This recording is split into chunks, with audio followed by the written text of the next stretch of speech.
আসসালামু আলাইকুম। আশা করছি আপনারা সকলেই ভালো আছেন। আমি ইনশাআল্লাহ অনেক ভালো আছি। তো আমরা আজকে একটা গুরুত্বপূর্ণ ব্যাকলিঙ্ক ক্রিয়েট করব। এই ব্যাকলিঙ্ক ক্রিয়েট করার জন্য আমরা কি করব, এই সাইডের ডিএ, পিএ এবং সবচেয়ে গুরুত্বপূর্ণ বিষয় সেটা হলো যে স্প্যাম স্কোরটা কত সেটা আমরা চেক করে নেব।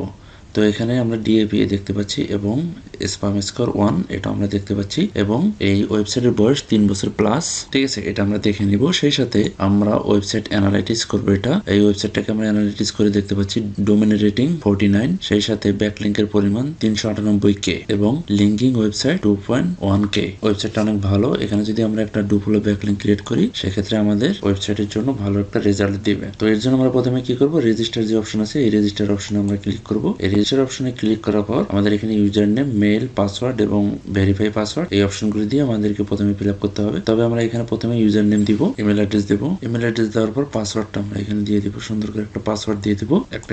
অবশ্যই একটা স্ট্রং পাসওয়ার্ড দিতে হবে। পাসওয়ার্ড দেওয়ার পরে আমরা এখানে ক্রিয়েট ইউজার এখানে ক্লিক করব। ক্রিয়েট ইউজারে ক্লিক করার পর আমরা পাসওয়ার্ডটাকে সেভ করে দিব। এখন আমাদেরকে মেল চেক করতে বলছে। আমাদের মেলে একটা কনফার্মেশন কোড গিয়েছে। তো এই তো আমার ভেরিফিকেশন ইমেলটা চলে আসছে। তো এখানে আমরা ক্লিক করব। এখানে ক্লিক করার সাথে সাথে আমরা একটা নতুন ট্যাবে যাব। নতুন ট্যাবে যাওয়ার পর আমার মোটামুটি অ্যাকাউন্টটা ক্রিয়েট হয়ে গেছে। ঠিক আছে, এখন আমরা কি করব, লগ ইন করবো। এখন আমরা রেজিস্টারে থাকবো না, আমরা লগ ইন করবো। লগ ইন অপশনে যাওয়ার পর আমরা পূর্বের ন্যায় লগ ইন করবো। লগ ইন করার পর আমরা আমাদের ড্যাশবোর্ডে চলে আসবো। লগ ইন করার পর আমরা আমাদের ড্যাশবোর্ডে চলে আসলাম। দেখেন এই কর্নারে আমার ইউজার নেমটা দেখা যাচ্ছে এবং সেই সাথে আমার একটা আইকন এখানে দেখা যাচ্ছে। ঠিক আছে, তো আমরা এখন কি করবো, এই আইকনে ক্লিক করবো কিংবা আমাদের ইউজার নেমে ক্লিক করবো। এখানে ক্লিক করার পর প্রোফাইল অথবা সেটিংস আমরা যেতে পারি। তো প্রথমে আমরা প্রোফাইলে যাই। প্রোফাইলে যাওয়ার পর আমরা সেটিং এ যাবো। সেটিং এ যেয়ে আমাদের অ্যাকাউন্টের যে বিষয়গুলো থাকবে, বাকি যে বিষয়গুলো থাকবে সেগুলো আমরা ফিল আপ করবো কিংবা এডিট করবো। ঠিক আছে, তো আমরা এখন কি করবো, সেটিং এ যাবো। সেটিং এ যাওয়ার পর দেখেন এখানে আমাদের মেন উদ্দেশ্য কি, আমরা বায়ো দিব। আমাদের ওয়েবসাইটে যে পেজ কিংবা ওয়েবসাইটের যে লিঙ্ক সেটা আমরা এখানে দিব।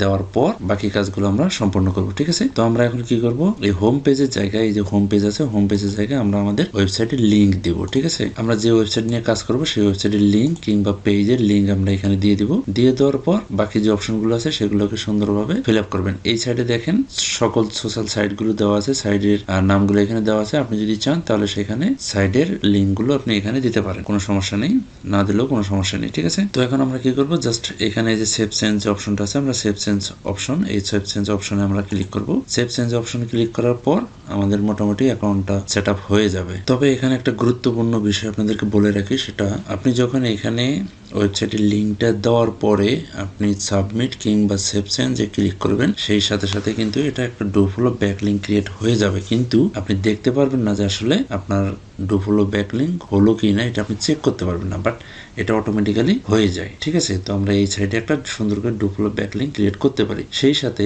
আগামী ভিডিওতে দেখবো এই সাইডে কিভাবে একটি সোশ্যাল বুকমার্কিং ডুপ্লো ব্যাকলিঙ্ক করা যায়, সেই প্রসেসিংটাও আমরা এখানে দেখবো। ঠিক আছে, তো আজকে এই পর্যন্ত। সকলে ভালো থাকবেন, সুস্থ থাকবেন। আল্লাহ হাফেজ।